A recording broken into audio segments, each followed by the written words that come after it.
जी नमस्कार, स्वागत है आप सभी का आपके अपने परिवार रिचुअल्स विद्यावतन में।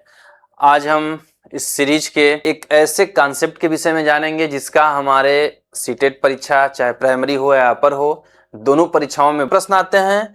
अन्य परीक्षाओं में भी इससे संबंधित प्रश्न आते हैं। और सबसे बड़ी बात है कि इस कॉन्सेप्ट का हमारे दैनिक जीवन में, जैसे कि हम विभिन्न आकृतियां देखते हैं अपने घरों में, अपने आसपास में, या कहीं हम घूमने जाते हैं पर्यटन स्थल पे, तो इस कॉन्सेप्ट का हमको वहां प्रयोग देखने को मिलता है। तो चलिए जानते हैं इसके विषय में। सममिति की सममिति क्या है? सममिति जैसा कि आपको शब्द से ही दिख रहा है, सम मतलब बराबर होना, समान होना, मिति मतलब माप से संबंधित या आकार से संबंधित, प्रदर्शन से संबंधित। सममिति जब किसी आकृति को दो बराबर भागों में विभाजित किया जाता है और दोनों भाग एक दूसरे के बिल्कुल समान होते हैं तो उसे सममिति कहते हैं। ये एक व्यवहारिक परिभाषा इसकी हो गई। एनसीईआरटी बेस्ड इसका परिभाषा या अर्थ कह लीजिए, किसी आकृति के भाग या भागों में एक निश्चित पैटर्न का दोहराव।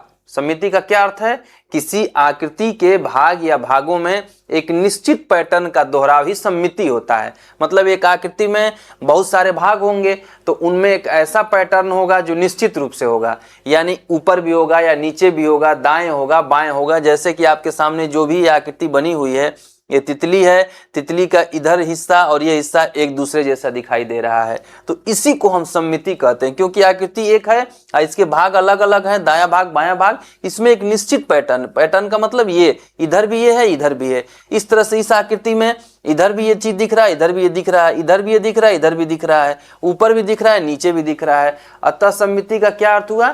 किसी आकृति में उसके भाग या भागों में निश्चित पैटर्न का दोहराव ही सममिति है। तो हम सममिति से क्या समझेंगे? मोटे तौर पे हम ये समझ लेते हैं कि एक ही आकृति में जब बहुत सारी पैटर्न जो होते हैं दोहराए गए होते हैं, जिनको हम इस हिसाब से अगर कहें कि बराबर बीच से बराबर भाग किया जाए दो भाग, तो एक दूसरे के ऊपर वो जब आते हैं तो एक दूसरे को ढक लेते हैं। तो ये रहा आपकी सममिति का कॉन्सेप्ट। अब आगे देखते हैं सममिति की रेखा क्या है। जैसा कि पिछले आकृति में हमने ये देखा कि अगर एक तितली है, तितली को अगर हम बीच से एक ऐसे काल्पनिक रेखा द्वारा बीच से अगर हम कट कर देते हैं ऐसे, तो ये हिस्सा इसको क्या करेगा? ढक लेगा। अगर इस पे मोड़ देते हैं तो ये हिस्सा एक दूसरे को ढक लेगा। और अगर यहाँ हम दर्पण प्रतिबिंब की भी बात करें, जो कि सममिति से बहुत क्लोज रिलेशन रखता है, सममिति रेखा से विशेषकर, यहाँ अगर हम रखेंगे तो ये भाग दर्पण में दिखाई देगा और इसके जैसा दिखाई देगा, क्योंकि दर्पण में लेफ्ट का राइट और राइट का लेफ्ट हो जाता है। तो सममिति की रेखा जो होती है वो दर्पण की तरह काम करती है। यानी कि अगर दर्पण को यहाँ रखेंगे, जो इधर दिखाई देगा वही इधर होगा। इसी तरह से इसमें भी वही होगा, इसमें भी वही होगा। तो इस तरह से सममिति की रेखा क्या है? जब एक रेखा आकृति को दो भागों में बांटती है जो कि मोड़ने पर एक दूसरे को पूर्णतया ढक लेते हैं, वह आकृति की सममिति की रेखा कहलाती है। जैसे ये वर्ग है, इसको अगर हम बीच से एक लाइन ड्रा कर दें तो ये वाला जो हिस्सा है, ये ऐसे जो दिख रहा है, ये इसके पूरा इस पे ढक जाएगा। और अगर यहाँ हम दर्पण लगा दें तो दर्पण में ये वाला हिस्सा इसके जैसा दिखेगा, और इस साइड से दर्पण लगाएंगे तो ये वाला हिस्सा इसके जैसा दिखाई देगा। उसी तरह से अगर हम इसको ऐसे कर दें, एक लाइन ड्रा कर दें काल्पनिक, तो ये वाला हिस्सा इसके ऊपर या ये वाला हिस्सा इसके ऊपर जब जाएगा तो वो ढक लेगा। इसी को सममिति की रेखा कहते हैं। मतलब ऐसी काल्पनिक रेखा जो उस वस्तु या आकृति के बीच में अगर रख दी जाए या उसको पार्ट कर दिया जाए, भाग कर दिया जाए, तो एक दूसरे को ढक ले वो, और कोई अलग न दिखाई दे, वही हो जाएगी आपकी क्या? सममिति की रेखा। अब वह रेखा जिसके अंदिश आकृति मोड़ने पर दोनों भाग ढक जाते हैं। अब संख्या की बात करते हैं। जिससे कोई भी आकृति है तो उसमें कितनी सममिति की रेखाएं हो सकती हैं? एक रेखा हो सकती है, 0 होगी या अनंत होगी या 4 होगी, 6 होगी, जो भी होगी। तो ये वर्ग है। अब इसमें वर्ग में अगर एक इधर से रेखा हम खींच देते हैं तो भी ये सममिति है, क्योंकि इधर का हिस्सा इधर हिस्से को ढक लेगा, या बराबर कह सकते हैं आप। इस तरह से भी अगर हम खींच लें तो भी होगा, और भी रेखाएं हो सकती हैं। तो इसलिए इनकी संख्या जो है 0 से लेके अनंत तक होती है। आगे देखते हैं। अब रैखिक सममिति की बात कर रहा है, जहां रेखा के माध्यम से सममिति दिखाई दे। अवधारणा क्या है? रैखिक सममिति, जिससे परावर्तन सममिति भी कहते हैं। परावर्तन सममिति यहां शब्द आ गया, मतलब कि क्या, आपका दर्पण से संबंधित आ गया। तब होती है जब एक काल्पनिक रेखा किसी आकृति को दो परस्पर दर्पणी भागों में विभाजित कर देती है। जैसे ये फिगर आपको दिया हुआ है, अगर यहां हम एक रेखा खींच दें ऐसे, और दर्पण भी यहां रख दें हम, तो दर्पण में ये हिस्सा इसके जैसा दिखाई देता है। कभी जैसे आप शीशे के सामने खड़े होते हैं, तो आपका अगर फेस ईस्ट की तरफ है, तो शीशे में आपका फेस किधर दिखाता है? वेस्ट की तरफ दिखाता है, यानी दाएं का बाएं, बाएं का दायां, ये याद रखना होगा आपको, दर्पण की तरफ। तो इसी तरह से दर्पण यहां जब रखेंगे तो ये वाला हिस्सा इसकी तरह दिखाई देगा, यानी कि दर्पण जो है सममिति की रेखा की तरह काम करता है। तो इसे ही परावर्तन सममिति भी कहते हैं और रैखिक सममिति भी कहते हैं। आगे हम घूर्णन सममिति के विषय में बात करेंगे। रैखिक सममिति और घूर्णन सममिति दो सममितियां होती हैं। तो किसी आकृति को दो परस्पर दर्पणी भागों में, रेखा ऐसी होती है सममिति की जो दर्पणी भागों में, दर्पणी भागों से क्या मतलब है? लेफ्ट का राइट, राइट का लेफ्ट। जैसे अगर यहां दर्पण लगाते हैं तो आपको ये ऐसे इधर साइड दिखेगा, ये इसकी तरह दिखाई देगा, और इस साइड लगाएंगे तो इसकी तरह दिखाई देगा। यही दर्पण का परावर्तन है। दर्पण प्रतिबिंब रैखिक सममिति से, या कह लीजिए कि सममिति रेखा से बहुत गहरा संबंध है। क्यों संबंध है? आपको हमने बता दिया कि ये सममिति की रेखा जैसे इधर और इधर दोनों भाग बराबर दिखाई देते हैं, उसी तरह से दर्पण रखने पर। इसी तरह से ये है, ये इक्विलैटरल ट्रायंगल है, आइसोसेलेस ट्रायंगल है और स्केलेन ट्रायंगल है। इसमें नो रिफ्लेक्शन सिमेट्री है। रिफ्लेक्शन सिमेट्री का मतलब है परावर्तन सममिति या रैखिक सममिति। अगर यहाँ हम लगाएंगे तो ये हिस्सा इसके बराबर दिखेगा? नहीं दिखेगा, इसलिए इसमें नहीं होता है। इनमें एक होता है, इनमें तीन होता है। आगे हम विस्तार से बताएंगे। चलिए, अब रैखिक सममिति के प्रकार। अब रैखिक सममिति रेखा से संबंधित है। एक काल्पनिक रेखा खींची जाए और दोनों भाग आपस में अगर बराबर दिखे, दोनों को मोड़ने पर एक दूसरे को ढक लें, तो रैखिक सममिति है। तो वो रेखा क्या हो सकती है? उसी के आधार पर रैखिक सममिति का वर्गीकरण है। तीन प्रकार की हो सकती है रैखिक सममिति। तीन प्रकार की कौन कौन? ऊर्ध्वाधर सममिति, क्षैतिज सममिति और तिरछी। कोई भी आकृति है तो इसको हम कहें कि अगर ऐसे कर दें तो तिरछा हुआ, अगर ऐसे कर दें तो सीधा हुआ, अगर आपको ऐसे कर दें तो क्या हुआ? क्षैतिज, ऊर्ध्वाधर और तिर्यक। चलिए देख लेते हैं। इसमें एक रेखा लेते हैं हम। अगर इस रेखा को ऐसे हम कर लेते हैं तो क्या इधर का हिस्सा इसके बराबर दिखाई देगा? बिल्कुल दिखाई देगा। अगर तो ये क्या हो गया? ऊर्ध्वाधर सममिति हो गया, ऊर्ध्वाधर सममिति। और इसी को अगर हम ऐसे कर लें तो क्या इधर का हिस्सा इसके बराबर दिखाई देगा दर्पण में? या इसको यहीं से अगर हम मोड़ दें, एक दूसरे को ढक लेंगे, ये हो गया क्षैतिज सममिति। बस रेखाओं के अंतर के आधार पर ये सममिति का प्रकार है रैखिक सममिति का। इसको याद करने में आपको कोई कठिनाई नहीं होगी। सिर्फ आप याद रखिए कि रेखाएं कैसे कैसे उसको डिवाइड कर सकती हैं, दो भागों में कर सकती हैं। तो एक सीधा रेखा जिसको बोलते हैं ऊर्ध्वाधर, और एक ये क्षैतिज या समांतर रेखा, और एक अगर हम इधर से कहें, ये आपको इधर से मिला दें, ये वर्ग है एक, तो क्या ये भी दोनों सेम दिखाई दे रहा है? ये इसके जैसा दिखाई दे रहा है? या अगर यहाँ रेखा करें, इसको हम पलट दें तो ये एक इसको ढक लेगा। तो इस प्रकार से ऊर्ध्वाधर सममिति, जब सममिति रेखा ऊपर से नीचे खड़ी हो। क्षैतिज सममिति, जब सममिति रेखा बाएं से दाएं की ओर जाती हो ऐसे। और तिर्यक सममिति, जब सममिति रेखा तिरछी या कोण पे होती है। यानी रेखाओं के आधार पर रैखिक सममिति के प्रकार हैं ऊर्ध्वाधर, क्षैतिज और तिरछी। आगे चलते हैं। अब घूर्णन सममिति की बात आ गया। अब आप ऐसी भी आकृतियां देखेंगे जिसमें कोई रैखिक सममिति नहीं है। मतलब अगर हम कोई काल्पनिक रेखा अगर उसको के बीच में खींचते हैं या उसको दो भागों में करते हैं तो दोनों एक दूसरे को नहीं ढकेंगे। ढकने का मतलब होता है पूर्णतया समान हो जाना, एकदम एक के ऊपर एक हो जाना, सिर्फ एक दिखाई देना, दो आकृति न दिखाई देना। ढकने का मतलब यही होता है, जिससे हम ढक दे सिर्फ वो दिखाई दे।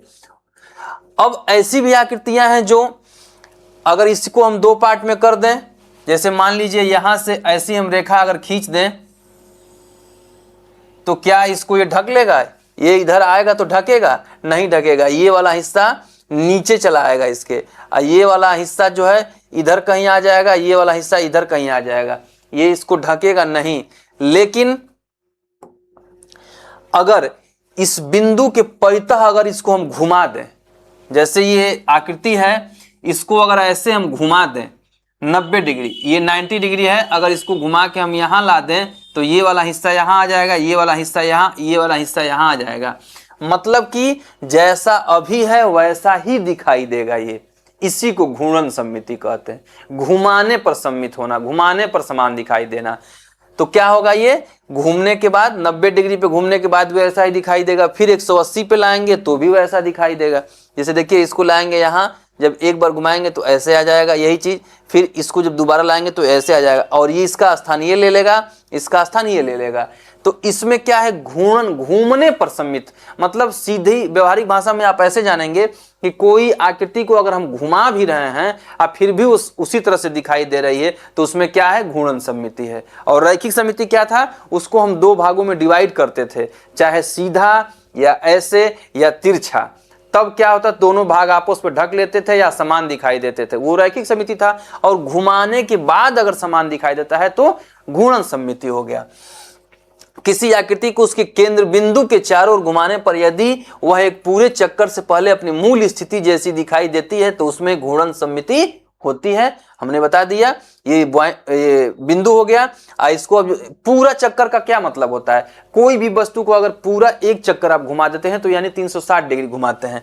ये पोजीशन पे कोई अगर वस्तु है, यहाँ ये एक काल्पनिक रेखा हम मान लेते हैं, अगर ये घूमना शुरू करती है तो ये ऐसे घूम करके आके अगर यहाँ तक जाती है तो इसी को एक पूरा चक्कर कहते हैं।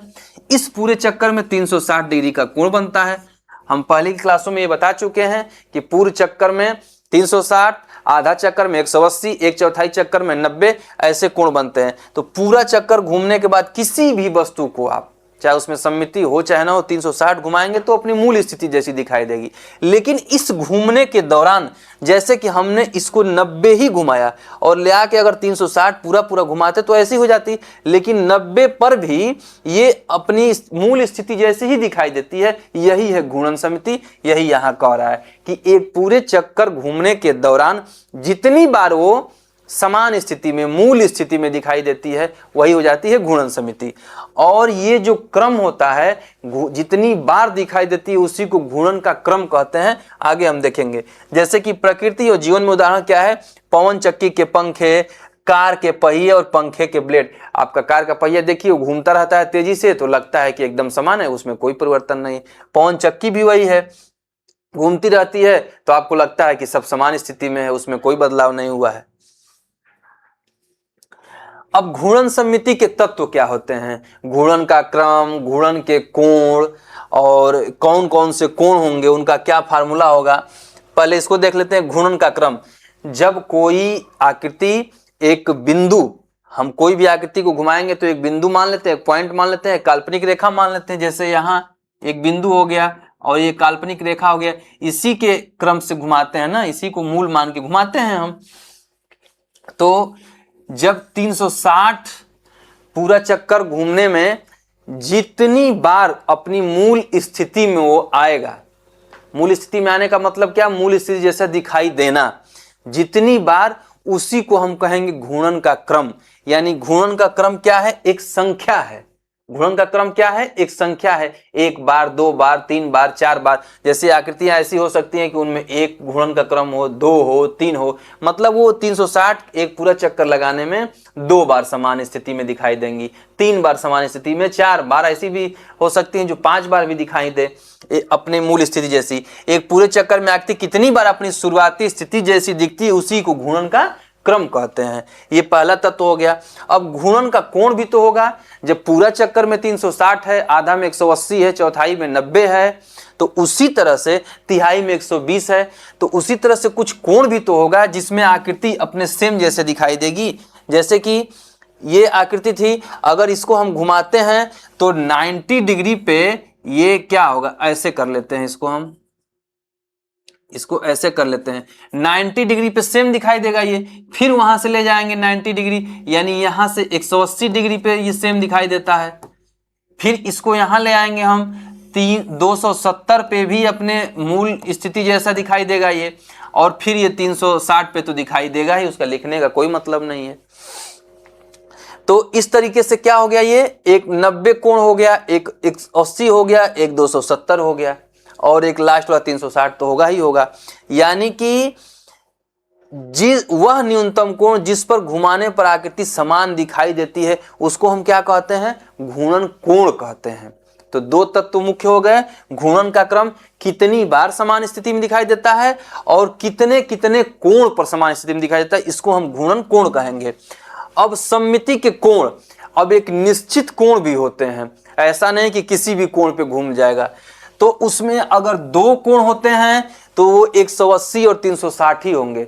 यानी कि अगर ये कहा जाए कि किसी आकृति की सममिति का क्रम 2 है, यानी कि 2 बार वो समान स्थिति में दिखाई देती है, तो वो कोण कौन कौन से होंगे, 180 और 360 ही होंगे, और कोई नहीं हो सकता।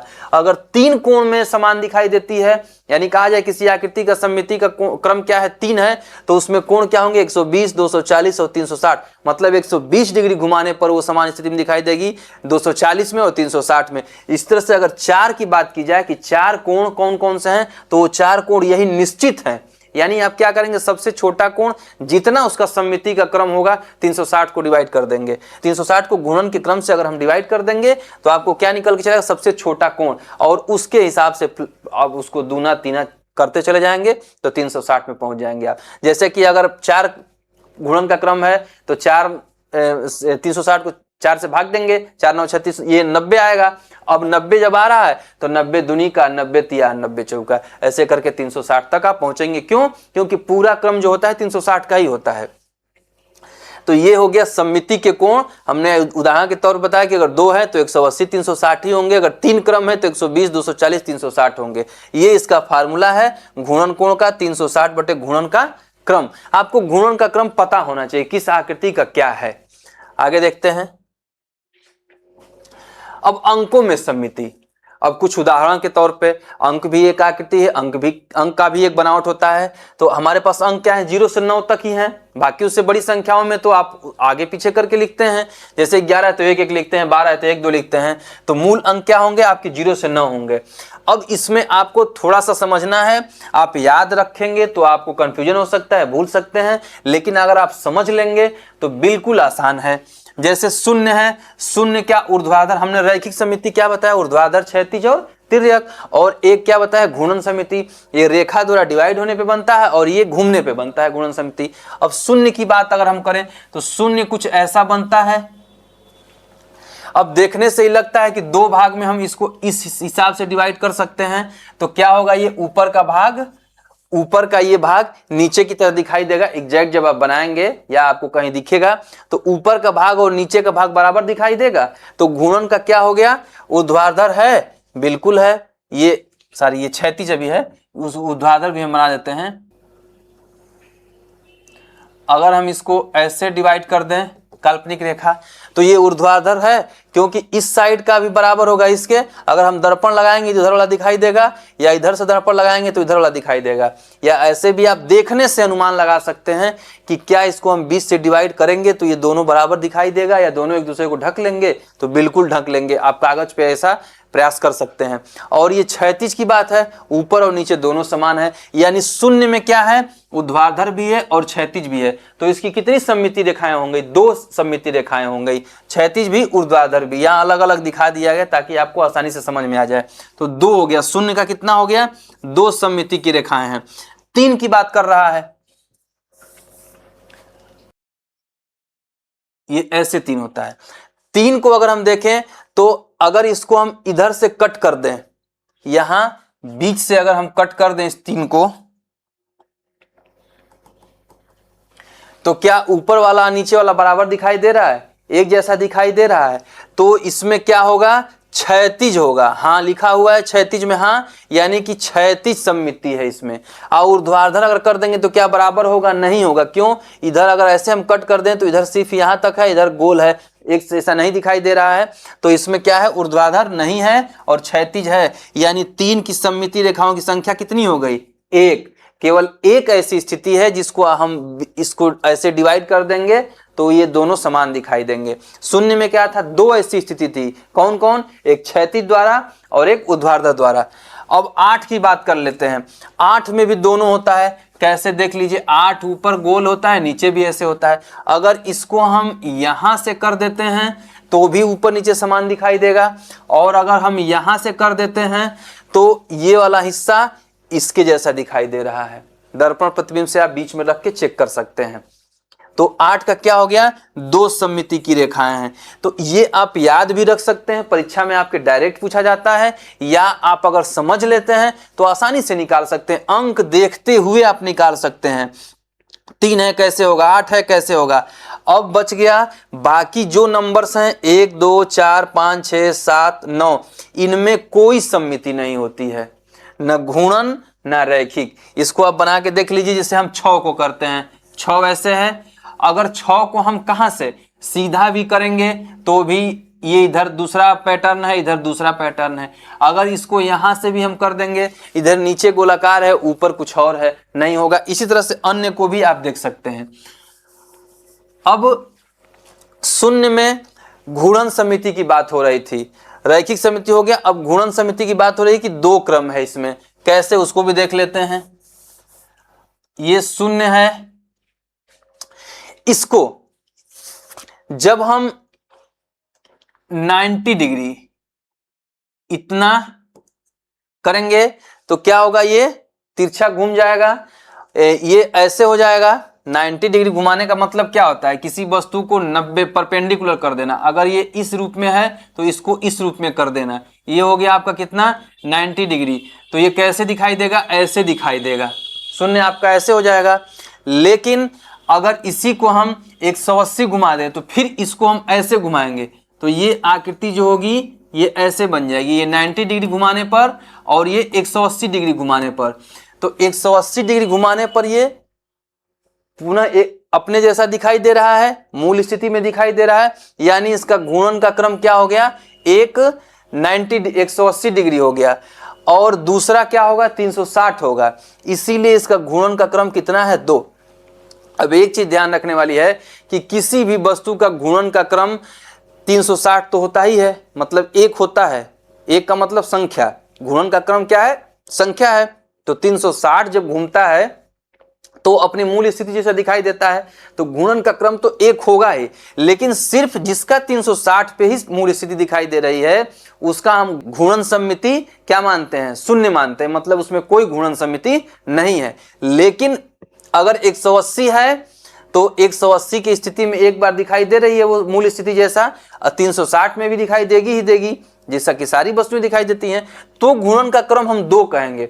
मतलब अगर 360 के अलावा कोई और है तो 360 को भी हम काउंट कर लेते हैं। यानी शून्य 180 की स्थिति में अपनी मूल स्थिति जैसा दिखाई दे रहा है और 360 में तो दिखाई देगा ही, तो इसका घूर्णन का क्रम क्या हो गया, 2 हो गया। क्रम का मतलब संख्या, यानी 2 बार 360 घूमने के चक्कर में ये 2 बार मूल स्थिति जैसा दिखाई देगा, तो घूर्णन का क्रम 2 हो गया।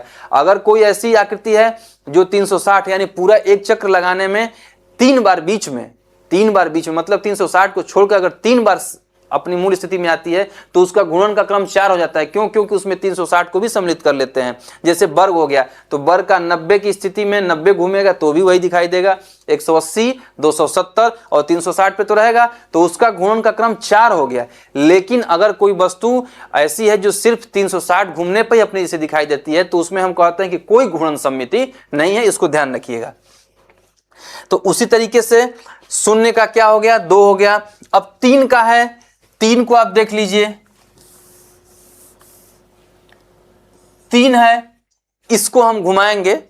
अगर हम 3 को 90 घुमाते हैं तो क्या होगा, उल्टा हो जाएगा। 180 घुमाएंगे तो इसका इस दिशा में खुला, ये ऐसे हो जाएगा, फिर आपका ये ऐसे हो जाएगा। तो ये मूल स्थिति में नहीं आया ना, 90 पे ऐसे बना, 180 पे ऐसे बना और 360 पे फिर ऐसे बनेगा।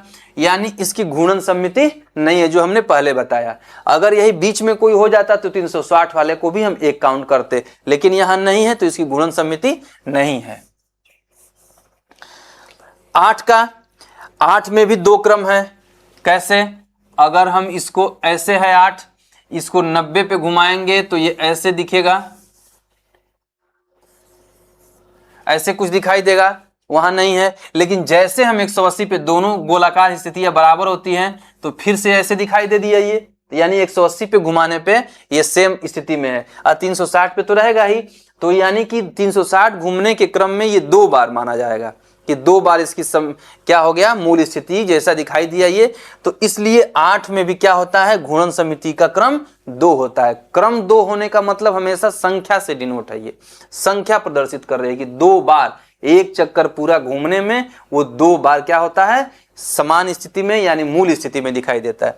तो इस तरह से संख्याओं के विषय में आप जान लीजिए 2, 0, 3 और 8 इनका 2, 1, 2 है, और घूर्णन सममिति 0 का है और 8 का है, 3 का वो भी नहीं है।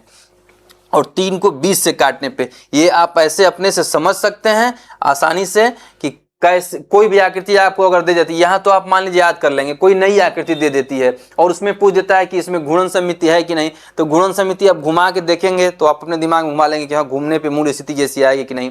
और रैखिक का क्या करेंगे, आप उसको कहीं से डिवाइड, तिरछा या सीधा या ऐसे जो भी है करके देख लेंगे कि बराबर हो रहा है कि नहीं, और तुरंत वहां आप सेकेंडों में निकाल सकते हैं, कोई याद करने की जरूरत नहीं है। आगे चलते हैं। अब वर्णमाला के अक्षर हैं ए से जेड तक, किसको किसको याद करेंगे, लेकिन इसमें भी आपको 60 में याद कर सकते हैं आप। दोनों किस में होता है, HIOX में होता है, और ऊर्ध्वाधर किस में होता है, AMTUVWX में। क्षैतिज किस में होता है, BCDEK में। और सममिति की कोई रेखा नहीं है, आप इनको देख लीजिए, इसमें कोई सममिति की रेखा नहीं है। आप चाहे तो याद कर सकते हैं, नहीं याद करना है समझ लीजिए। जैसे हम F को लेते हैं, F है ये। अब ये आप बताइए कि इसमें हम कौन सी ऐसी रेखा खींचें कि दोनों भाग बराबर दिखाई दे। अगर ऐसे हम खींचते हैं तो भी नहीं दिखाई देगा, अगर ऐसे हम खींचते हैं तो भी नहीं दिखाएगा, ऊपर ही निकला है नीचे सीधा लाइन है, तिरछा करेंगे तो भी नहीं है, तो इसमें सममिति की कोई रेखा नहीं है। बहुत आसान सा चीज है ये। अब दोनों की बात कर रहा है कि ऊर्ध्वाधर और क्षैतिज दोनों है, इसका भी एक उदाहरण ले लेते हैं। जैसे यक्ष है, यक्ष है, अगर इसको हम बीचों बीच कर दें, एक रेखा खींच दे सममिति की, तो क्या 2 हिस्सों में बटा ये, और दोनों हिस्से बराबर दिख रहे हैं, बिल्कुल दिख रहे हैं। ये इधर ये निकला है, ये निकला, इधर भी ये निकला है, तो इसका मतलब क्या है, इसमें ये ऊर्ध्वाधर सममिति की रेखा है। दूसरा देखिए, अगर इसको हम ऐसे कर दें तो भी ये दोनों समान दिखाई देगा, ऊपर वाला हिस्सा नीचे वाले हिस्से के बराबर दिखाई दे रहा है, एक जैसा दिखाई दे रहा है। इसीलिए दोनों बोथ लाइन ऊर्ध्वाधर और क्षैतिज दोनों सममिति होती है H में, HIOX ऐसा है। आप इसमें उठा के कोई भी ले लीजिए, O को भी देख सकते हैं, X को भी देख सकते हैं, एक एक एग्जाम्पल हम करा दे रहे हैं। अब इसमें BCDK में केवल क्षैतिज है, तो हम इसमें D को उठा लेते हैं, या K को ही ले लेते हैं हम। K को लेंगे जब हम, तो क्या कर रहा है, क्षैतिज, क्षैतिज का मतलब इस दिशा में।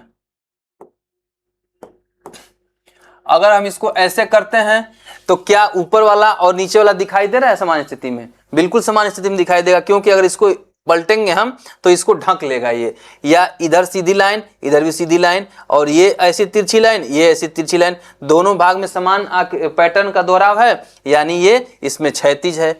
इसी तरह से ऊर्ध्वाधर की बात अगर करेंगे हम, तो ऊर्ध्वाधर में देख लेते हैं, किसी को उठा लेते हैं इसमें से, U को उठा लीजिए या M को ही कर लीजिए, M को कर लीजिए, M ऐसे है, इसको हम अगर 20 से कर दे, ऊर्ध्वाधर का मतलब क्या 20 से, तो देखिए दोनों सेम स्थिति में आ गया, ये इधर निकला हुआ ये निकला हुआ, ये सीधा लाइन ये सीधा लाइन।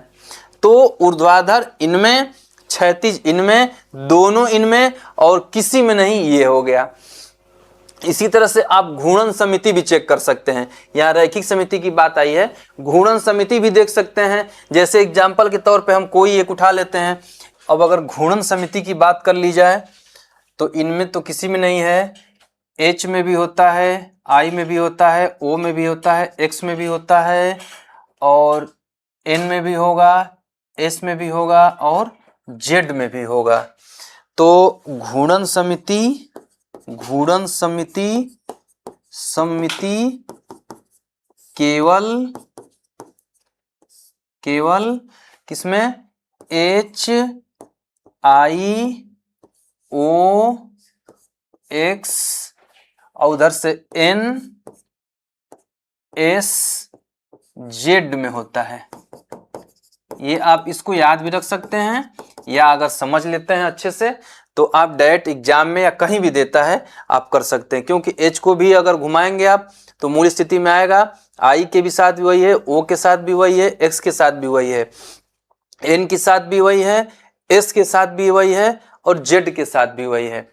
तो इस तरह से आपका घूर्णन समिति केवल H I O X N S Z में होता है।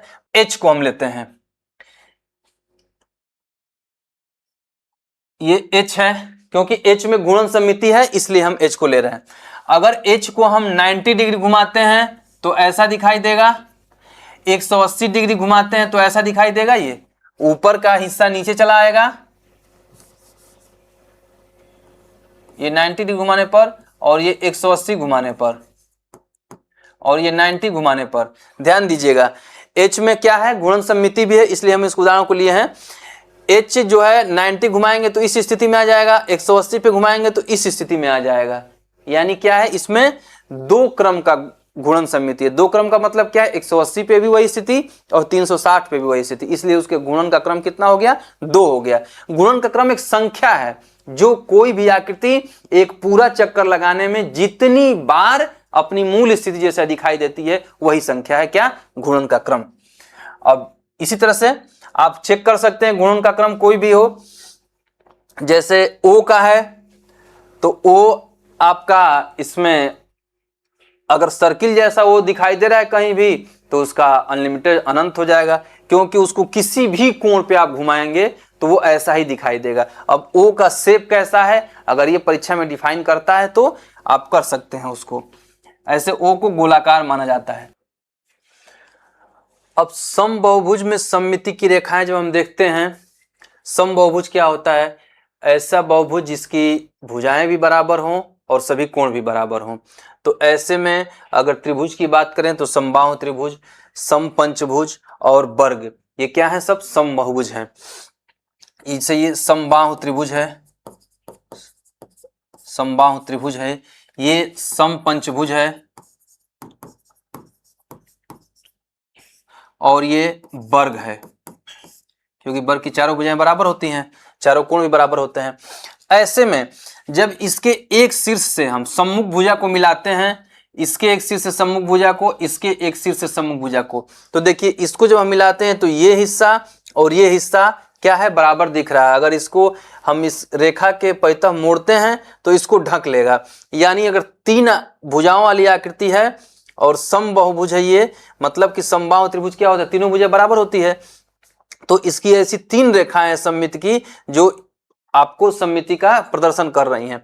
इसी तरह से वर्ग में अगर आते हैं हम, तो वर्ग के इन दो, इस भुजा के मध्य बिंदु से इसके मध्य बिंदु को, इस भुजा के मध्य बिंदु से इसके मध्य बिंदु को और इसके दोनों विकर्णों को, यानी चार रेखाएं, इस रेखा के साथ एक, इस रेखा के साथ एक और दो विकर्ण, चार रेखाएं। वर्ग में चार भुजाएं भी होती हैं और चार रेखाएं सममिति की हैं। इसी तरह से अगर पंचभुज की बात करें तो इस शीर्ष से हम अगर सम्मुख भुजा को मिलाते हैं और इसी तरह से जितने भी शीर्ष हैं, यानी 5 शीर्ष हैं, तो पांचों से ऐसी रेखाएं खींची जा सकती हैं जो उसको बराबर बराबर भागों में बांटती हैं, यानी सममिति प्रदर्शित करती हैं।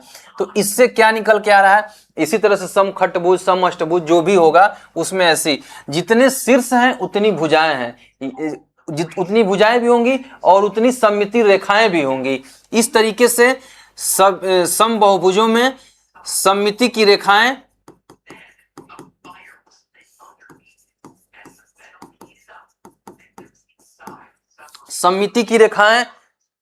भुजाओं के बराबर होंगी, भुजाओं के बराबर होंगी। यानी कभी भी आपको अगर समबाहुभुज की बात करता है और उसमें सममित रेखा की पूछता है तो आप उनकी भुजाओं की संख्या के बराबर बता देंगे। क्यों, समबाहु त्रिभुज में 3, वर्ग में 4 और समपंचभुज में 5, ये आपको हम निकाल के दिखा दिए हैं इस तरीके से। चलिए आगे चलते हैं। अब समबाहु त्रिभुज में सममिति, जैसे कि हमने पहले बताया, रैखिक सममिति क्या है, प्रत्येक शीर्ष से सम्मुख भुजा के मध्य बिंदु तक खींची गई माध्यिका एक सममित रेखा होती है। इसको यहां से मिला देंगे, इसको यहां से मिला देंगे, मिला देते हैं। मध्य बिंदु ऐसे लेने में छोटा बड़ा साइज हो सकता है, समझने के लिए बताया जा रहा है आपको। ये ऐसे और ये ऐसे, देखिए 3। अब इसका क्या मतलब है, इस शीर्ष से इसके मध्य बिंदु को तो इधर वाला त्रिभुज और इधर वाला त्रिभुज एक समान दिखाई देगा, फिर इसको इससे मिलाएंगे तो इधर वाला समान दिखाई देगा, इसको इससे मिलाएंगे इधर वाला समान दिखाई देगा। सममिति का तो ही मतलब है। तो इसमें 3 रैखिक सममिति भी है। और अब इसमें घूर्णन सममिति की भी बात कर ली जाए तो अगर ये कोण 120 होता है, ये भी 120 होता है, ये भी 120 होता है, जब इस कोने को हम घुमाते घुमाते घुमाते 120 घुमाएंगे तो यहां आ जाएगा, और ये वाला कोना भी तो घूमेगा। अगर इसको हम एक पॉइंट केंद्र बिंदु मान करके घुमाएंगे तो ये वाला हिस्सा यहां आया, ये वाला यहां और ये वाला यहां, यानी 120 घुमाने पर क्या होता है, समान स्थिति में दिखाई देता है, मूल स्थिति में दिखाई देता है। फिर 120 के बाद फिर हम 120 घुमाएंगे तो भी वही स्थिति होगी, फिर 120 घुमाएंगे तो भी वही स्थिति होगी। यानी समबाहु त्रिभुज की घूर्णन का कोण कितना हो गया, 3, और घूर्णन का क्रम कितना है, 3।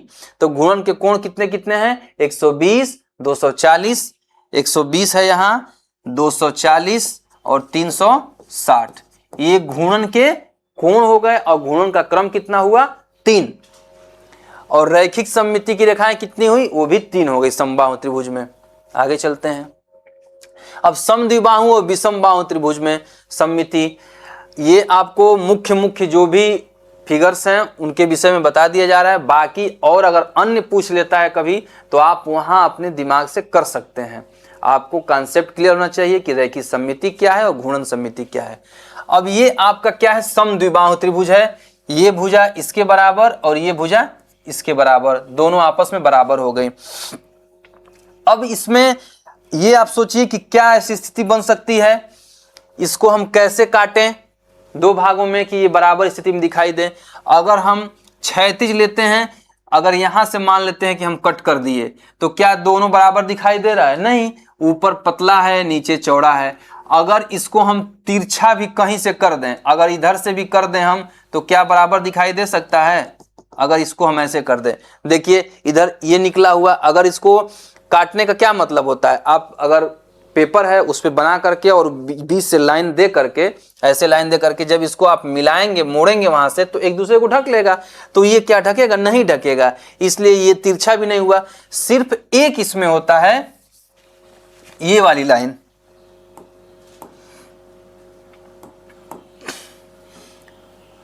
ये आप देखिए अगर इसके मध्य बिंदु से हम मिलाएंगे तो ये सममिति है। अब ये दोनों समान स्थिति में दिखाई देंगे, दोनों कोण भी समान होते हैं, दोनों भुजाएं भी समान होती हैं, ये दोनों में कॉमन हो गया। आधा से जब हम आधा करेंगे तो ये और इसे दोनों बराबर होगा, सममित हो गया। सममित का मतलब सर्वांगसम भी आप समझ सकते हैं। सममित की रेखा की संख्या कितनी है, 1। समद्विबाहु त्रिभुज में सममित रेखा 1, कितनी संख्या होगी, 1 होगी। इसकी सममिति की रेखा कितनी, इसमें 1, या ये कह सकते हैं कि रैखिक सममिति कितनी है, 1। अब इसमें विषम बाहु में कोई नहीं, आप कहीं से इसको मिला के देख सकते हैं, आपको ये सममिति इसमें प्राप्त नहीं होगी। तो इसमें कोई नहीं होता है, क्यों, क्योंकि इसकी तीनों भुजा अलग अलग होती है। घूर्णन भी आप देख सकते हैं, अगर इसको हम 90 घुमाएंगे तो ये वाला हिस्सा ऐसे आ जाएगा और ये ऐसे हो जाएगा। 180 घुमाएंगे तो पूरा नीचे आ जाएगा, फिर 270 घुमाएंगे तो वो भी हो जाएगा इस तरह से। मतलब कि इसमें घूर्णन सममिति 0 होती है, घूर्णन सममिति नहीं होती है, घूर्णन का क्रम 0 होता है। और विषम बाहु में भी वही है। आगे चलते हैं, यानी कि समद्विबाहु विषम बाहु में आपको क्या मिल गया, सिर्फ एक रेखा का समद्विबाहु में होता है, वो भी रैखिक सममिति। और समबाहु में जिसकी तीनों भुजा बराबर होती हैं, तो हम समबाहुभुज का ही बता चुके हैं। तो उसी में समबाहु क्या है, समबाहुभुज का एक ऐसा आकृति है जिसमें 3 भुजाएं होती हैं, तो उसमें 3 हो जाएगा क्या, घूर्णन का क्रम भी और सममिति रेखाएं भी। आगे चलते हैं, वर्ग और आयत में सममिति क्या है। अब वर्ग का देख लेते हैं हम, यहां लिखा भी हुआ है रैखिक रेखाएं 4, 2 भुजाओं के मध्य बिंदु प्लस 2 विकर्ण, और घूर्णन का क्रम भी 4 है। आयत में सममिति की रेखा क्या है, 2 केवल भुजाओं के मध्य बिंदु, और घूर्णन का क्रम क्या है 2। अब कैसे, इसको आपको बता देते हैं।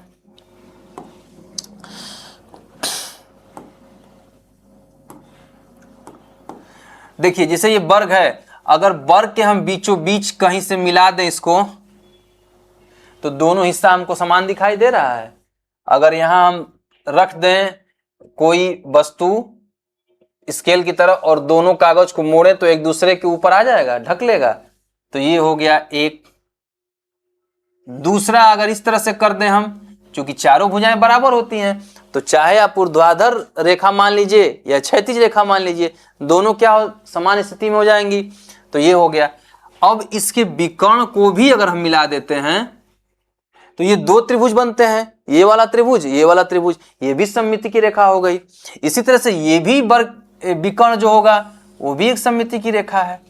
तो क्या कहा गया था कि भुजाओं के मध्य बिंदु इस भुजा और इस भुजा को मिलाना है, इस भुजा और इस भुजा को मिलाना है, और विकर्ण, ये कुल मिला के वर्ग में कितनी सममिति रेखाएं, 4। और घूर्णन का क्रम, वर्ग को अगर यहां हम एक सेंटर मान लें, सेंटर केंद्र मान लें, अगर इसको हम घुमाएंगे ऐसे, तो आप ऐसे भी समझ सकते हैं कि 90 पे घुमाने पर भी ये वाला हिस्सा यहां जाएगा, ये वाला यहां आएगा, ये वाला यहां, ऐसे घूम करके कितना होगा, समान स्थिति में ही दिखाई देगा। 180 घुमाने का मतलब क्या होता है, उसी चीज को एकदम उल्टा कर देना, तो उस दिशा में भी बराबर दिखाई देगा, समान स्थिति में दिखाई देगा। 270 और 360, यानी इसमें घूर्णन का क्रम कितना है, 4 है, और सममिति की रेखाएं कितनी हैं, 4 हैं, वर्ग में याद रखिएगा। अब आयत की बात कर लेते हैं, क्योंकि आयत की आमने सामने की भुजा बराबर होती है। अगर हम आयत को यहां कर लेते हैं, अगर हम ऐसे 20 से इसको काटते हैं, दोनों भाग समान हैं, तो एक क्या हो गया, क्षैतिज रेखा से, और एक अगर इधर से भी हम मिला देते हैं इसको, तो भी तो ये ऊपर का हिस्सा और नीचे का हिस्सा दोनों समान स्थिति में है। यानी कि आयत में कितनी सममिति की रेखाएं हैं, 2। आयत में सममिति की रेखाएं कितनी हैं, 2, और घूर्णन का क्रम भी इसका 2 है। क्यों, अगर इसको हम 90 पे घुमाते हैं तो ये ऐसे हो जाएगा, इस तरह से कोई आकृति बनेगी। 90 पे जब इसको घुमाएंगे तो एक ऐसी आकृति बनेगी, लेकिन जैसे ही 180 पे घुमाएंगे हम तो वो उल्टा हो जाएगा। उल्टा होने के बावजूद भी ऐसा ही तो दिखाई देगा, आयत की तरह ही तो दिखाई देगा। यानी 180 पर 360 घूमने के क्रम में, जैसे ये मध्य बिंदु मान लिया जाता है इसको, और ऐसे घुमाया जाता है, तो जैसे घुमाते घुमाते घुमाते घुमाते आप ऐसे करेंगे, फिर ये स्थिति आ जाएगी, यानी 180 पे, और 360 पे तो होता ही है। तो क्या हो गया, घूर्णन का क्रम 2, यानी वर्ग में 4 रैखिक रेखाएं, रैखिक सममिति की रेखाएं, 4 घूर्णन का क्रम, यानी 4 बार 360 का पूरा चक्कर घूमने में 4 बार समान स्थिति में दिखाई देगा। आयत में क्या है, 2 रैखिक सममिति की रेखा और घूर्णन का क्रम भी 2, यानी 2 बार 180 और 360, और जब 2 है तो 360 में भाग दे लेंगे, 180 और 360 आ जाएगा। 4 है तो 90, इसके गुणन के कोण कौन कौन होंगे, वर्ग के 90, 270 और 360, और इसके 180 और 360, ऐसे आप समझ जाएंगे तो आसानी से कर सकते हैं। आगे चलते हैं। अब समांतर चतुर्भुज और समचतुर्भुज की बात आ गई। समांतर चतुर्भुज में रैखिक रेखाएं कोई नहीं है, मतलब शून्य है, और घूर्णन का क्रम क्या है, 2 है, 180। समचतुर्भुज का क्या है, सममिति की रेखाएं 2, दोनों विकर्ण होते हैं, और घूर्णन का क्रम क्या है, 2। अब चलिए देख लेते हैं कैसे हो रहा है। ये हो गया समांतर चतुर्भुज, ये समांतर चतुर्भुज है, और ये समचतुर्भुज है। इसके लिए आपको इसकी प्रॉपर्टी याद होनी चाहिए, जो पिछली कक्षाओं में बताया जा चुका है। समांतर चतुर्भुज की आमने सामने की भुजाएं बराबर होती हैं और समांतर भी होती हैं, और समचतुर्भुज की चारों भुजा बराबर होती है। अब हम इसमें ऐसा क्या हो सकता है, जैसे मान लीजिए अगर इसको हम यहाँ से मिला दें, इस भुजा को शीर्ष को इससे अगर हम मिला दें, तो क्या ये अगर इसको हम मोड़ेंगे तो समान स्थिति में आएगा? नहीं आएगा, क्योंकि ये और ये भुजा बराबर होती, ये और ये कहीं ऐसे निकल के चला आएगा। ये हिस्सा जब हम मोड़ेंगे तो ये इधर आके गिरेगा, नहीं होगा। इस तरह से भी हम कर देते हैं तो भी नहीं होगा। ये समांतर चतुर्भुज में जो होता है रैखिक सममिति की रेखा जो होती है वो शून्य होती है। अब घूर्णन का क्या क्रम होता है, अगर हम बीच में ऐसे एक पॉइंट ले लें और इसको घुमाएं, तो जैसे ही इसको घुमाना शुरू करेंगे तो ये वाला हिस्सा जब यहाँ आएगा तो इसी तरह से ये वाला हिस्सा कहाँ जाएगा? यहाँ जाएगा। तो ये समान स्थिति में दिखाई देंगे, इसलिए इसका घूर्णन का क्रम क्या होता है? 2 होता है। 180 पे जैसे समान दिखाई देगा तो 360 होता ही है, तो घूर्णन का क्रम 2 हो गया। अब समचतुर्भुज का क्या होता है? चूंकि इसकी चारों भुजाएं बराबर होती हैं, आपको ऐसे समझने में दिक्कत होगा तो आप इसको याद कर सकते हैं। जैसे आयत का था, आमने सामने की भुजाएं बराबर थी, इसीलिए वहां रैखिक सममिति की रेखा घट गई वर्ग की अपेक्षा। उसी तरह से यहाँ भी है, समचतुर्भुज में 2 हैं, चूंकि उसका 90 डिग्री था आयत और वर्ग में, यहाँ 90 डिग्री तो होता नहीं है, तो इसलिए समचतुर्भुज की चारों भुजाएं बराबर होती हैं और इनके विकर्णों को जब हम मिलाते हैं तो ये इसके ऊपर पूरा पूरा आ जाएगा। अब ध्यान दीजिएगा, चारों भुजा बराबर हैं और 20 से मिलाएंगे तो ये पूरा पूरा आ जाएगा इस पे, तो एक ये हो जाता है। और इसी तरीके से जब इसको ऐसे मिलाते हैं तो यहाँ से ये पूरा इसके ऊपर ढक लेता है इसको। तो इसमें 2 विकर्णों को मिलाने से, दोनों विकर्ण जो होते हैं सममिति की रेखाएं होती हैं, जबकि समांतर चतुर्भुज में नहीं होता है, क्योंकि ये और ये भुजा बराबर होती है और ये भुजा बराबर होती है। अब घूर्णन के कोण यहाँ भी 180 है, तो ये घूर्णन का क्रम इसका भी 2 हो जाएगा। यानी कि 180 पे अगर इसको हम केंद्र मानते हैं और घुमाएंगे तो ये आकृति यहाँ आएगी, ये वाली यहाँ आ जाएगी, ऐसे आपका, तो इसका भी घूर्णन का क्रम क्या हो गया? 2। इसको आपको याद रखना होगा।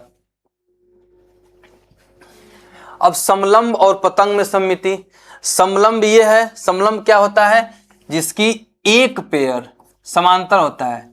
एक पेयर किसका? भुजाओं का।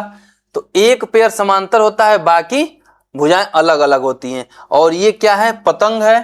पतंग की संलग्न भुजाएं जो होती हैं वो बराबर होती हैं। ये आपका पतंग है और ये आपका समलंब है। सब चतुर्भुज के प्रकार हैं। तो अगर सामान्य समलंब की बात की जाएगी तो वहां विषम बाहु कह लीजिए या समकोण कह लीजिए, सामान्य समलंब में कोई रेखा नहीं। कैसी रेखा? कोई सममित रेखा नहीं, सममिति की कोई की रेखा नहीं। लेकिन अगर यही समद्विबाहु समलंब, समद्विबाहु समलंब का मतलब ये होता है कि अगर ये भुजा और ये भुजा बराबर हो गई तो उसी को असमांतर भुजाएं अगर बराबर हो जाती हैं तो उसको हम समद्विबाहु समलंब कहते हैं। उस स्थिति में आप आकृति से ही समझ सकते हैं। अगर इसी को हम मान लेते हैं समद्विबाहु समलंब, तो देखिए ये भुजा और ये भुजा जैसे बराबर होगी और अगर हम 20 से कट करेंगे इसको ऐसे, तो ये आके इस पे क्या हो जाएगा? लैप कर जाएगा, यानी इसको ढक लेगा। तो जब भी समद्विबाहु समलंब की बात की जाती है उसमें एक सममिति की रेखा होती है। एक रेखा लिख देते हैं, इसका मतलब क्या? सममिति की रेखा। यहाँ सममिति की रेखा की बात की जा रही है, एक सममिति की रेखा। यानी समलंब में अगर विषम बाहु का क्या मतलब है? इसकी लंबाई अलग है, इसकी लंबाई अलग है, इसकी लंबाई अलग है, इसकी लंबाई अलग है। अगर इसी भुजा को थोड़ा सा बढ़ा देते हैं तो जो ये ऐसे बनता है, जैसे कि अगर इसको हम बढ़ा दें और ये यहाँ से मिला दें तो ये भी समलंब है, क्योंकि समलंब की प्रॉपर्टी ये होती है कि इसके एक जोड़ा आपस में समांतर होता है। यानी समांतर तो ये भी है, चाहे लंबाई जितना हो। अब अगर ये लंबाई इसके बराबर अगर हम मान लेते हैं ये इसके बराबर है, तो ये देखिए ये भुजा अगर हम बढ़ा दिए और इसको भी बढ़ा दिए तो बराबर तो नहीं रह गई लंबाई, तो ये क्या हो गया? आपका विषम बाहु समलंब हो गया।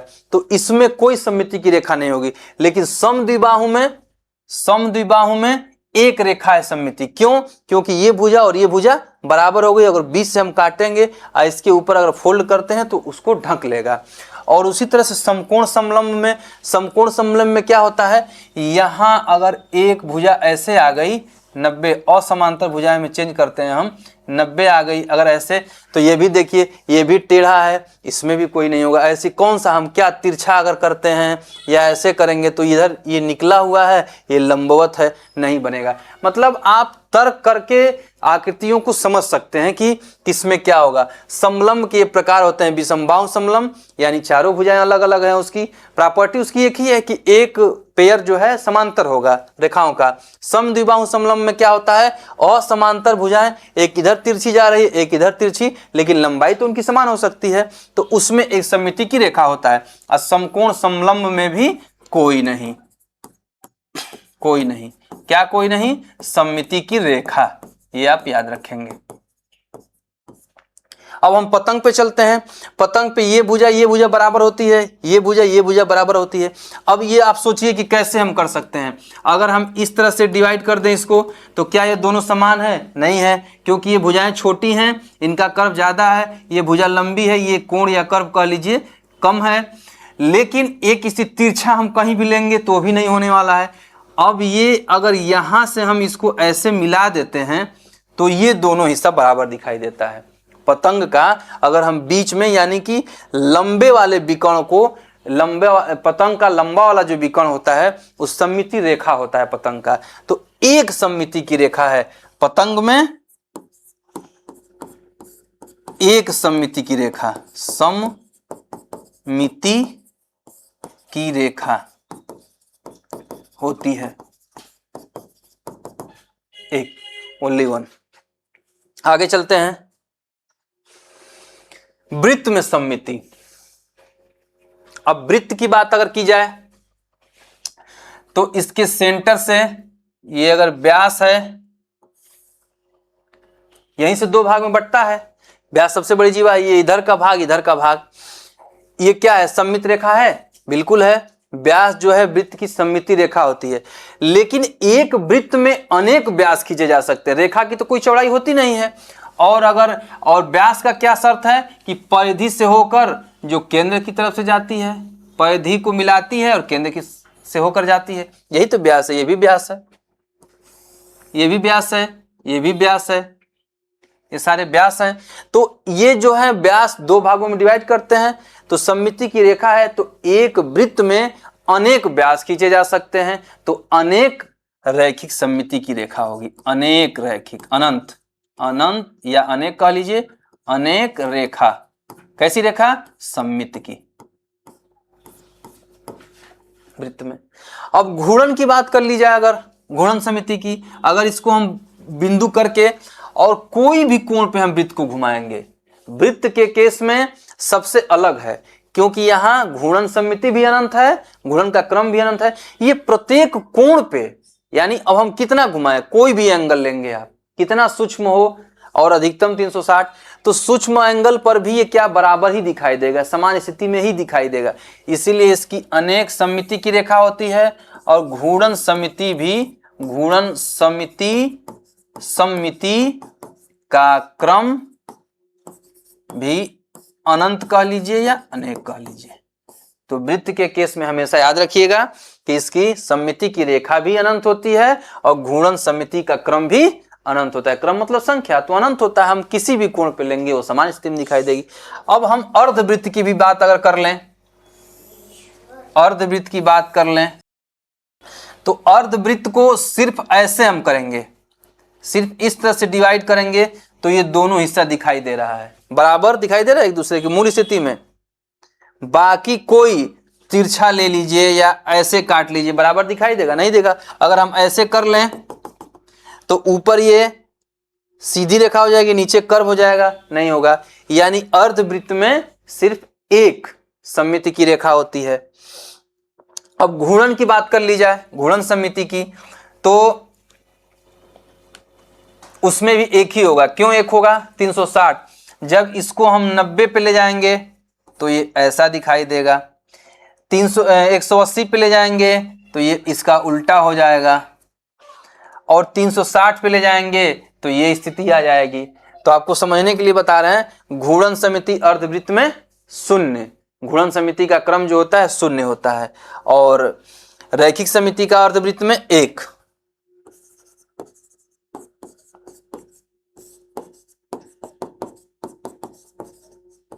रैखिक सममिति की रेखा एक होती है। ये आप कॉन्सेप्ट समझ गए होंगे और आसानी से कोई भी आकृति दे दी जाए, ये मुख्य मुख्य आकृतियां इसलिए आपको बता दी जा रही हैं, आप कोई भी निकाल सकते हैं। अब कुछ प्रश्न हैं इसमें। किस अक्षर में सममिति की एक रेखा है? अब आपको V दिया है, X दिया है, O दिया है, S दिया है। एक पूछ रहा है कि किस अक्षर में सममिति की एक रेखा है। तो अगर हम V को शुरुआत में ले लें, V है, अगर इधर से हम कट करेंगे तो नहीं होगा, लेकिन अगर इधर से हम कट कर देंगे तो ये भी झुका हुआ, इधर भी झुका हुआ, एक है इसमें। पहला ही ऑप्शन सही है, V वाला। अन्य ऑप्शन को भी हम समझ लेते हैं। X की बात कर रहा है तो X को अगर हम इस तरह से काटें तो भी ये मूल स्थिति में दिखाई देगा, क्योंकि इस पे ले आके इसको रख देंगे तो ढक लेगा, और इस तरह से भी कर देंगे तो यानी X में 2 हो गया, इसमें 1, इसमें 2, और ये इसमें भी अगर शून्य की O की बात की जाए तो हम अगर वृत्त की तरह होगा तो अनंत कह सकते हैं। बाकी जैसा एग्जाम में दिया रहेगा, अगर O के विषय में बात करता है तो फिर वहां आप ऑप्शन उस हिसाब से चूज कर लेंगे। शून्य की तरह अगर मानता है ओवल की तरह तो 2 कर लेंगे आप, और S में कोई नहीं, S में कोई नहीं। कैसे होगा देखिए, इधर भी आप काटेंगे तो भी नहीं, इधर भी काटेंगे तो भी नहीं। रैखिक सममिति की एक रेखा की बात की है। आगे चलते हैं। निम्नलिखित में से किस अक्षर में सममिति की 2 रेखाएं कह रहा है? आपको पहले ही H दिख गया, ये ऑप्शन सही है। क्यों? H का देख लेते हैं, पहले ही बता चुके हैं। अगर यहां से हम कट करते हैं तो भी दोनों हिस्सा बराबर दिखाई देता है, और यहां से भी हम करते हैं तो भी दोनों हिस्सा बराबर दिखाई देता है। यानी H में 2 सममिति की रेखाएं हैं। B में 1 होता है बीच से, इसका 1 होता है। F में कोई नहीं, U में बीच से होता है, इधर से भी नहीं होगा, 1 इसमें भी होता है, और H में 2 जो कि पूछा है। ये आगे चलते हैं। निम्न में से किस अक्षर में गुणन सममिति नहीं है? नहीं है पूछ रहा है, तो इसमें भी है, और आपका इसमें भी है, इसमें भी है, इसमें नहीं है। ई में नहीं होता है, ई में नहीं होता है, क्योंकि जब ई को हम घुमाते हैं, घुमा के भी देख सकते हैं, वो तो सबको समझ में आता है। ई को अगर हम घुमाएंगे कोई भी एंगल पे, मोस्टली हम 90, 180 और 270 देखते हैं, तो 90 पे ये ई ऐसा दिखाई देगा, 180 पे ई ऐसा दिखाई देगा, तो इसका मतलब नहीं है। एन की बात अगर हम करते हैं तो एन को हम जब घुमाते हैं तो एन 90 केस में ऐसा दिखाई देगा और 180 के केस में ऐसा दिखाई देगा मूल स्थिति में, जिसमें भी गुणन समिति है। एच तो आप जानते ही हैं, एच 90 के केस में ऐसा दिखाई देगा और फिर से 180 में ऐसा दिखाई देगा, यानी कि इसमें सिर्फ ई में गुणन समिति नहीं है। ज्यामितीय आकारों समबाहु त्रिभुज, समांतर चतुर्भुज, समचतुर्भुज, आयत और वर्ग में से किन आकारों की 2 सममिति रेखाएं होती हैं? अब इसमें कोई ऑप्शन आपको चूज करना है जिसमें 2 होगा, तो ये आयत और समचतुर्भुज होता है। समबाहु में 3 होता है, समचतुर्भुज में 2 होता है, समांतर में कोई नहीं होता है।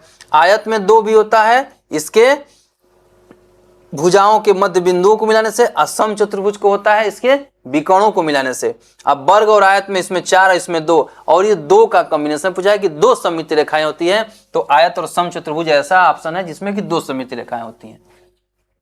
अगला क्या है? निम्नलिखित में से किस आकृति में सममित रेखाओं की संख्या समान नहीं है पूछ रहा है। सममित रेखाओं की संख्या समान नहीं है, ध्यान दीजिएगा। अब कौन सा ऑप्शन ऐसा होगा जिसमें समान नहीं है? तो आयत और समचतुर्भुज में 2-2 होता है, तो ये ऑप्शन सही नहीं है। पतंग और समद्विबाहु समलंब में, समद्विबाहु समलंब में हम बताया था कि 1 होता है और पतंग में भी 1 होता है, तो समान नहीं पूछा है, ये भी नहीं होगा। समद्विबाहु त्रिभुज और पतंग, अब समद्विबाहु त्रिभुज और पतंग इनमें भी 1-1 ही होता है, ये भी नहीं होगा। पतंग और समांतर चतुर्भुज, पतंग में 1 होता है, समांतर चतुर्भुज में कोई नहीं, इसलिए आपका चौथा ऑप्शन सही हो जाएगा। ये विकल्प ध्यान से चुनना होगा, क्योंकि पूछ रहा है कि किसमें समान नहीं है। तो पतंग और समांतर चतुर्भुज में समान नहीं, क्यों? क्योंकि पतंग में एक होता है, समांतर चतुर्भुज में नहीं होता है। इस तरह से आपका ये बहुत ही बेहतरीन कॉन्सेप्ट बेस्ड क्लास रही और कुछ पिछले वर्षों में आए हुए प्रश्न थे। इसको आप समझ लेंगे अगर अच्छे से, तो आप कहीं भी कोई भी आकृति दी है उसमें आप रैखिक समिति या गुणन समिति चेक कर सकते हैं।